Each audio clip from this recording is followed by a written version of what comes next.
आज सकाळी पहिलीच ऑर्डर घेऊन बांबोली गेलो आणि पूर्ण दिवसाची वाट लावून घेतलो। तर राम राम मंडळी, मी संगम पाटील, स्वागत आहे तुमचं आपल्या चिमणी ब्लॉग मध्ये। 9 वाजता ऑनलाईन जाऊन पहिली ऑर्डर भेटली, 11 वाजता बांबोलीची।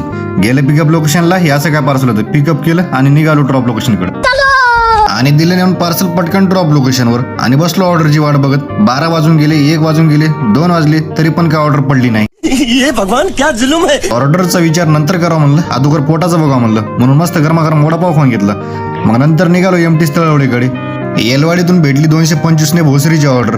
गेलं पिकअप लोकेशनला, हे सॅम्पल घेऊन जायचं होतं, पिकअप केलं आणि दिलं नेऊन पटकन ड्रॉप लोकेशनवर। डॉक्टर म्हणले 15 मिनिट थांबा, परत त्याच ठिकाणी अजून एक सॅम्पल घेऊन जायचं आहे, 550 रुपये एक्स्ट्रा देतो म्हणले। मग थांबलो वाट बघत, मग थोड्या वेळानंतर दिले सॅम्पल। हे असं काय होतं, पिकअप केलं आणि बसलो पोर्टरला, पण तिकडची कधी भेटली तर वाट बघत।